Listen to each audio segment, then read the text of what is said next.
Brilliance Audio presents the unabridged recording of Barnaby Grimes, Curse of the Night Wolf, by Paul Stewart and Chris Riddell, performed by Kalajzic. For my nephew Stephen, P.S. for Jack, C.R. Chapter 1. Have you ever felt your skin being peeled slowly away from your arms and legs? Your muscles being torn and shredded as every bone in your body fights to burst through your flesh? Have you ever felt every tendon and sinew stretched to breaking point as your skeleton attempts to rip itself apart from the inside? I have, and I'll never forget it. I remember moonlight, the great silver disk of the full moon bearing down into my upraised eyes, its intoxicating light seeping into my pores and coursing through my veins, stirring something deep, deep within me. And then the pain.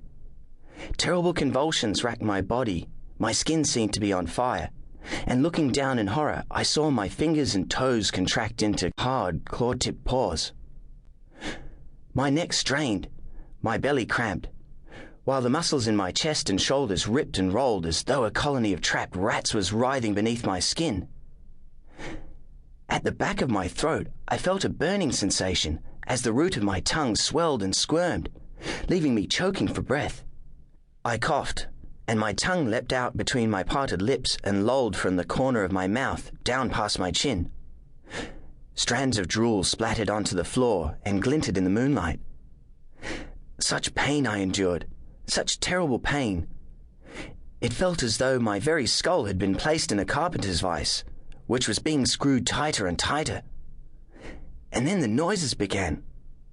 There was a creaking, cracking sound inside my ears, and I knew that my jaw was thrusting forward even as my nose did the same. The next moment, I realized I could see them both at the same time through my narrowed eyes. I shook my head violently and tried to scream, but all that emerged were growls and yelps that turned into a terrible howl as my terror grew.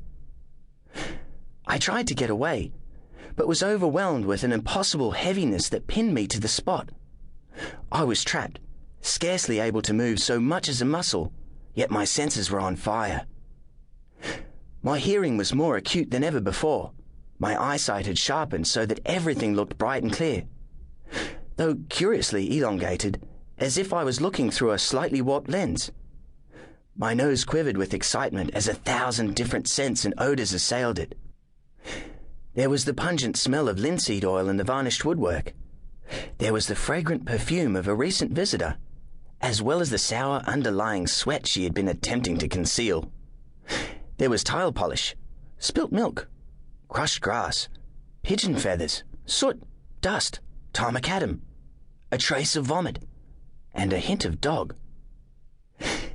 And then the itching began, all over my body, scabrous, overwhelming, and impossible to ignore. It had me scraping and scratching at every inch of my skin with my claws, using all the energy I could muster. And as I did so, my jaw dropped with a mixture of horror and shock as I witnessed my smooth, almost hairless skin begin to sprout thick, dark fur. Horrified, I stared up and howled once more. My clothes lay in tatters about me. The cramped and dingy chamber was heavily padded. Each wall and surface had been covered with a heavy pale grey felt quilting that deadened all sound.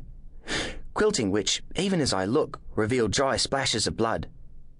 Above my head was the skylight, a thick double-glassed window in the low-sloping ceiling, like a monstrous eye, which concentrated the beams of light from the full moon down into the chamber.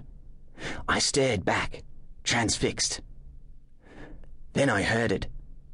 A low, unpleasant chuckle that came from behind me. With great effort, I slowly turned my head. A figure was looking down at me. He was dressed in heavy robes and a huge, sinister hood which obscured his head and face completely. The moonlight glinted on the dark glass panels that concealed his eyes, and on the huge silver and glass syringe he had clasped in his gloved hand. I stared back, unable to move so much as a muscle. The next moment, the hideous apparition started moving towards me, slowly, deliberately, the syringe held out before him.